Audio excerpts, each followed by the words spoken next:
नमस्कार दोस्तों, आज की हमारी कहानी है मायके का मोह। दो भाइयों की लाडली बहन रश्मि की शादी रोहन से 6 महीने पहले हुई थी।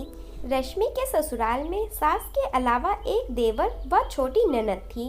देवर अपनी पढ़ाई पूरी करने के बाद नौकरी की तलाश में था और ननद बीएड कर रही थी। रोहन एक अच्छे पद पर था और परिवार की सारी जिम्मेदारी उसी के कंधों पर थी, जिसे वह बखूबी निभा रहा था। रोहन रश्मि की भी हर जरूरत का पूरा ध्यान रखता। उसकी सास व ननद भी हर काम में उसका हाथ बटाती थी। इसके बावजूद भी रश्मि किसी से सीधे मुंह बात नहीं करती और जब भी मौका मिलता वह अपने मायके पहुंच जाती। रोहन को उसका इतनी जल्दी जल्दी मायके जाना पसंद नहीं था, लेकिन उसकी माँ उसे यह कहते हुए चुप करा देती, बेटा, बहू का मायके से इतनी जल्दी मोह कैसे छूट सकता है। अपने जीवन के इतने साल उसने वहाँ बिताए हैं, उसे थोड़ा वक्त दे। रश्मि का मायका ससुराल की अपेक्षा अधिक संपन्न था। पिता व दोनों भाई कमाते थे। छोटी होने के कारण उसने जो भी फरमाइश की उसे सबने हमेशा पूरा किया। इकलौती व सबकी लाडली होने के कारण भाभी भी उसकी हर बात मानती थी। मायके से ही उसका हाथ बहुत खुला हुआ था। ससुराल में जाकर भी उसकी वही आदत रही। एक दो बार रोहन ने उसे इशारों से समझाना चाहा, लेकिन वह समझकर भी नासमझ बनी रही। रोहन ने कहा, देखो रश्मि, मैं तुम्हारी हर ज़रूरत पूरी करूँगा, लेकिन इस तरह तुम फिजूल खर्ची करोगी तो इस घर को मैं कैसे चलाऊँगा। उसकी बात समझने की बजाय रश्मि नाराज हो गई। उसे ही सुनाते हुए बोली, तुम्हें अपने पत्नी के खर्चे फिजूल खर्च लगते हैं, और जो तुम यूँ दूसरों पर लुटाते हो वह क्या। रश्मि, वह दूसरे नहीं, मेरा परिवार है और मेरी जिम्मेदारी है। तुम्हारे मायके में क्या होता है मुझे नहीं पता, लेकिन यहाँ तुम्हें देखकर खर्च करना होगा। अभी मुझ पर मेरे भाई बहन की जिम्मेदारी है। उसकी बात सुन रश्मि नाराज हो अपने मायके चली गई। वैसे यह पहली बार नहीं था, इससे पहले भी ऐसी बातों पर रश्मि नाराज हो अपने मायके जा चुकी थी। शुरू में तो रोहन ने एक दो बार उसे मनाने की कोशिश भी की, लेकिन जब उसके रवैये में कोई बदलाव नहीं आया तो उसने भी उसे समझाना व मनाना छोड़ दिया। रश्मि के पिता हर बार उसका यूं बात बात पर रूठकर ऐसे चले आने पर नाराज होते थे। वह उसे हमेशा यही कहते थे, रश्मि, यह सही नहीं की, तू छोटी छोटी बातों पर लड़कर यहाँ आ जाती है। क्या कमी है उसमें, इतना अच्छा कमाता है, तेरा इतना ध्यान रखता है, इतनी अच्छी सास ननद मिली है तुझे जो तेरे हर काम में मदद करवाती है। तूने या तेरी माँ ने तो कभी बहुओं के काम में हाथ बटाना तो दूर की बात है, कभी तुमने अपने हाथ से उन्हें एक गिलास पानी तक नहीं दिया। फिर किस मुंह से तू उन लोगों पर इतने इल्ज़ाम लगा रही है। पापा, आपको तो हर बात में मेरी ही कमी नज़र आती है, उन लोगों की नहीं। लगता है अपनी बेटी से ज़्यादा वह आपके सगे हो गए हैं। और भाभियों को क्या कमी है यहाँ, इस घर में कामवाली लगी हुई है, पैसे की कोई कमी नहीं, जो चाहे खरीदें, ऐश है उनकी तो। और एक मैं हूँ जिसे एक एक पैसे गिनकर मिलते हैं। बेटा, तरफदारी हमेशा सही की जाती है, और मुझे पता है यहाँ गलती तेरी है, तेरे ससुराल वालों की नहीं। यहाँ हम 3 लोग कमा रहे हैं और वहाँ वह अकेला कमाने वाला है, फिर भी तुम्हें उसने किसी चीज़ की कमी नहीं छोड़ी।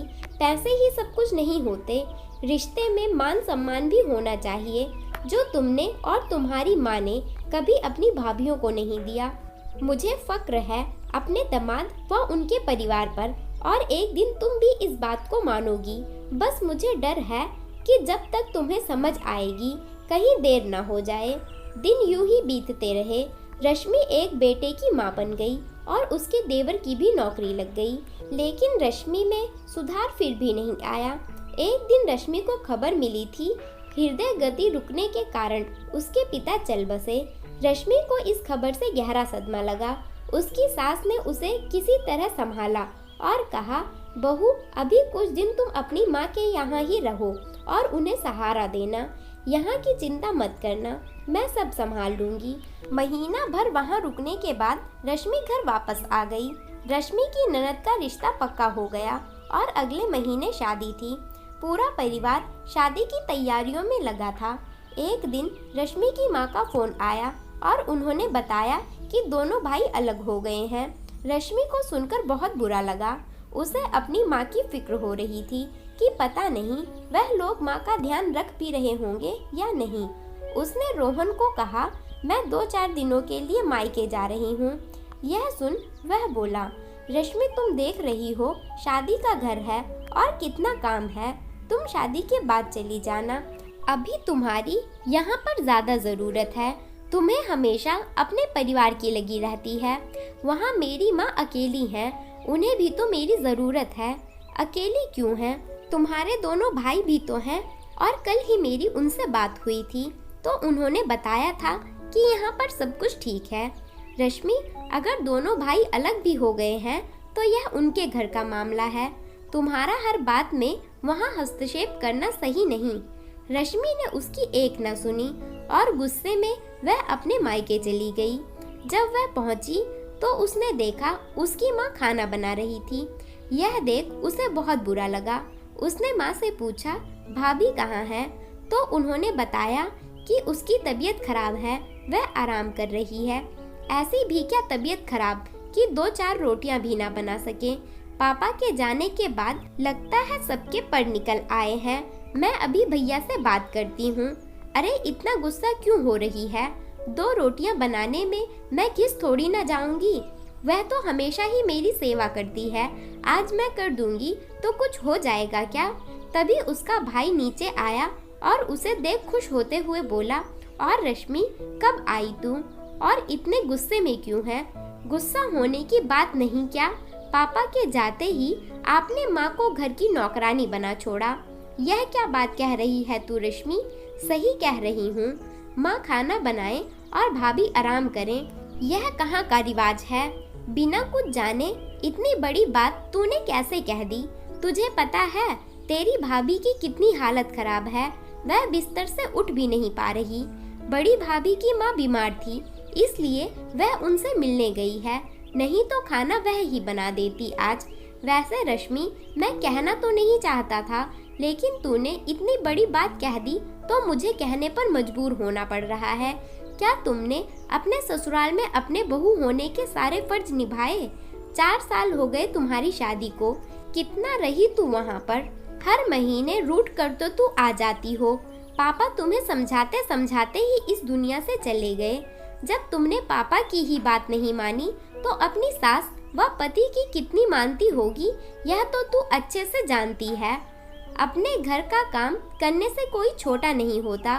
माँ सिर्फ तुम्हारी ही नहीं हमारी भी है और हम उनके प्रति अपनी जिम्मेदारियाँ अच्छे से निभा रहे हैं।